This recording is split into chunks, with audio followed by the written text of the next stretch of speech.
भक्ति नारद और संवाद की कथा, भक्ति नारद संवाद की कथा सुनाई। कैसे भगवान ने भक्ति को पुष्ट किया, नारद जी ने भागवत को कथा सुन के ज्ञान और वैराग्य को पुष्ट किया। गौकर्ण और धुंधकारी की कथा सुनाई। अंतिम में धुंधकारी के उद्धार की कथा को सुना करके सप्ताह विधि की कथा सुनाई कि भागवत की सप्ताह विधि कैसे करनी चाहिए, विधि का निरूपण किया। प्रथम स्कंद में 3 श्लोकों में मंगलाचरण की कथा सुनाई, मंगलाचरण किया, गुरुदेव की महिमा का वर्णन किया, भक्ति के बारे में बताया, नारद जी के पूर्व जन्म की कथा सुनाई, व्यास जी के संतोष की कथा सुनाई, और किस प्रकार से महाभारत के युद्ध में, महाभारत में द्रौपदी के 5 पांडवों का वध हुआ, यह कथा सुनाई। परीक्षित के जन्म की कथा सुनाई और कैसे परीक्षित जी ने कलयुग को स्थान दिया और कैसे परीक्षित जी को श्राप लगा, यह सब प्रथम स्कंद की कथा है। द्वितीय स्कंद में परीक्षित ने प्रश्न किया, सुखदेव जी महाराज ने उत्तर दिया, ये द्वितीय स्कंद की कथा सुनाई। तृतीय स्कंद में कपिल देवहूति संवाद सुनाया, षष्ठी का वर्णन सुनाया। चतुर्थ स्कंद में मनु जी महाराज की और बेटियां आकुति, देवहूति, प्रसूति, प्रियव्रत और उत्तानपाद, उत्तानपाद की कथा सुनाई। ध्रुव जी की कथा सुनाई, ध्रुव जी के वंशों की कथा को सुना के अंग, बैन, प्रथु, प्राचीन वरी आदि की कथा को सुना करके चतुर्थ स्कंद को विराम दिया। पंचम स्कंद में प्रियव्रत की कथा सुनाई, जड़ भरत की कथा सुनाई, ऋषभदेव की कथा सुनाई, आग्नेन्द्र की नाभि की कथा सुनाई, और इस प्रकार से पंचम स्कंद को भरत की कथा सुना के विराम दिया। षष्ठम स्कंद में वृत्तासुर की कथा सुनाई, नाम महिमा की कथा सुनाई, विविध कथा को सुना करके, अजामिल की कथा को सुना करके सप्तम स्कंद में प्रवेश किया, जिसमें प्रहलाद जी का पावन चरित्र है। प्रहलाद जी के पावन चरित्र को सुना करके वर्णाश्रमों का निरूपण किया। वर्णाश्रमों का निरूपण करके अष्टम स्कंद में मनवंतरों की कथा सुनाई, जिसमें प्रथम मनवंतर में भगवान ने हरि अवतार धारण किया।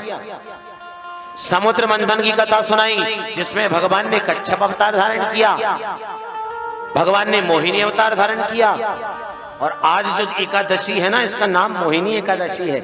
इसी एकादशी के दिन भगवान ने मोहिनी रूप धारण किया था, मोहिनी अवतार धारण किया, समुद्र मंथन कराया, वामन अवतार धारण करके राजा बलि का सर्वस्व हर लिया, और एक बार सत्यव्रत मनु की रक्षा करने के लिए भगवान ने मत्स्य अवतार भी धारण किया। ये भागवत का अष्टम स्कंद समाप्त हुआ। नवम स्कंद में 24 अध्याय, 12 अध्याय में आए राम जी और 12 अध्याय में आए श्याम जी। तो पहले राम जी का वर्णन किया, फिर कृष्ण का वर्णन किया।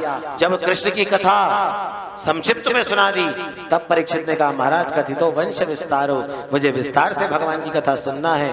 तो 49 अध्यायों के माध्यम से विस्तार से दसम स्कंद के पूर्वार्ध और उत्तरार्ध के माध्यम से संपूर्ण कृष्ण कथा को सुखदेव जी महाराज ने परीक्षित को सुनाया। हे ऋषियों, इस प्रकार संपूर्ण कथा को एकादश स्कंद में भगवान का निरूपण, उद्धव जी का भगवान से संवाद, द्वादश स्कंद में 18 पुराणों के नाम, 18 पुराणों के श्लोकों की संख्या के नाम आदि का वर्णन करके अब भागवत की कथा को विराम दे रहे हैं। सूत जी कहते हैं, ऋषियों, जिस प्रकार से आकाश बहुत बड़ा है, हर व्यक्ति आकाश का पार तो कोई नहीं पा सकता, पर पक्षी अपने अपने सामर्थ्य के अनुसार उड़ जाता है। इसी प्रकार श्रीमद् भागवत तो बड़ा गहरा ग्रंथ है, पर वक्ता अपनी अपनी भावना के अनुसार कह करके, अपनी बुद्धि के अनुसार, सामर्थ्य के अनुसार कथा को कह करके धीरे धीरे इस संसार से निकल रहा है। सूत जी कहते हैं, ऋषियों, इसलिए संसार में जीवन का कल्याण चाहते हो तो जीवन से निकलने का प्रयास करो, संसार में फंसने का नहीं। हम लोग संसार में फंसने का प्रयास कर रहे हैं, इसलिए फंसते चले जा रहे हैं, पर हम जीवन में संसार से निकलने आए हैं, संसार में फंसने नहीं।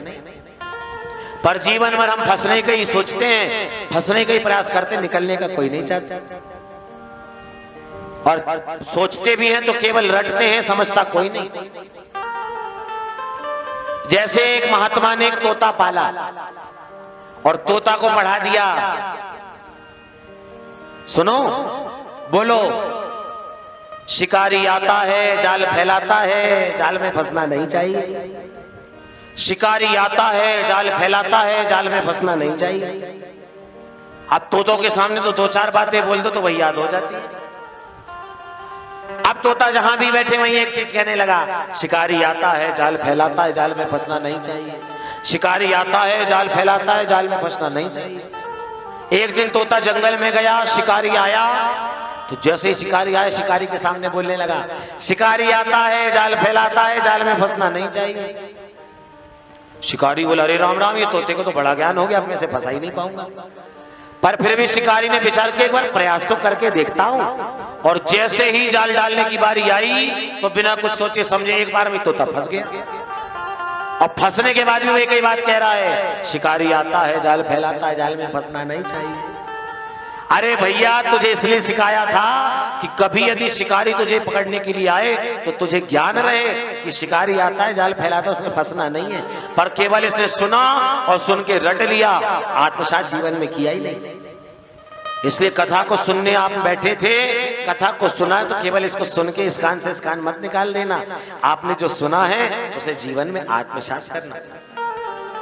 पर हम लोग जीवन भर फंसने की सोचते हैं, निकलने की कोई नहीं सोचता।